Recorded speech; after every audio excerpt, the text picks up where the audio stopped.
بەناوی خوای بەخشندەی میهرەبان سڵاو ئازیزان لە بەژمارەی ئەم جارەدا باس لە بڕی داهاتی ناوخۆ نانەوتی دەکەم کە ڕادستی بەغدا کراوە بێگومان لەو لێکتێگەیشتنی لە نێوان حکوومەتی ماوە بەسەرچووی هەرێم و حکوومەتی فیدراڵدا هەیە دەبێت ڕۆژانە 230,000 بەرمیل نەوت ڕادست بکرێ و مانگانە 120 میلیارد دینار ڕادست بکرێ وەک داهاتی نانەوتی داهاتی ناوخۆ بۆ ئەوەی کە بەغدا لە بەرامبرە موچە بنێرێت بزانین ئەم پارەی کە 120 میلیارێک کە ڕادست کراوە چۆنە و لە سەرەتای ئەم ساڵ تا ئێستا چەند ڕادست کراوە.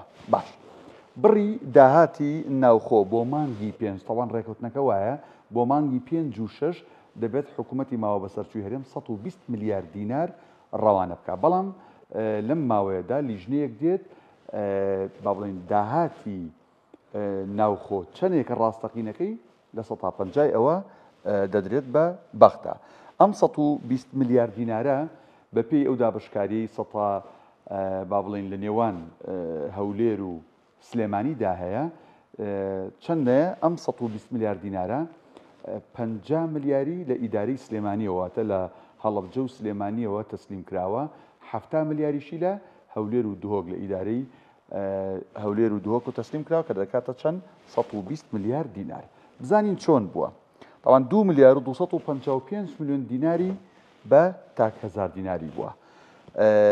30 میلیارد و 895 میلیۆن دیناری بە 5,000 بووە. 53 میلیارد و 340 میلیارد دیناری بە 10,000 دیناری بووە.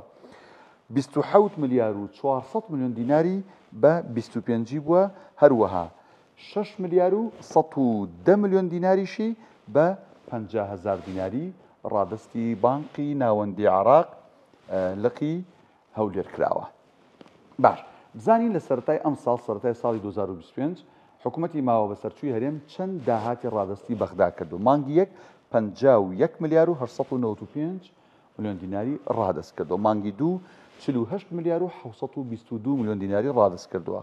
مانگی سێ 48 میلیارد و 205 میلیۆن دیناری ڕادست کردو. مانگی چوار 50 میلیارد و 522 میلیۆن دیناری ڕادست کردو. مانگی سێ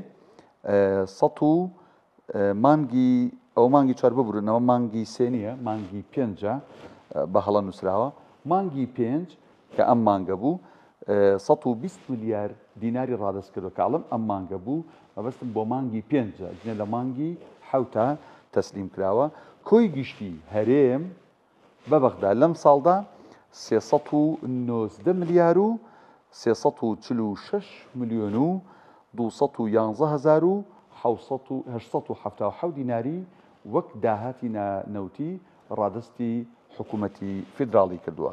لە بەرامبەر ئەمەشدا بڕیارە کە حکوومەتی ماوە بەسەرچووی هەرێم بەردەوام بێت و حکوومەتی عێراقیش موچەی فەرمانبەران بنێرێ بۆ مەرجەی کە داهاتی ناوخۆ زائیدەن نەوت ڕادستی حکوومەتی فیدراڵ.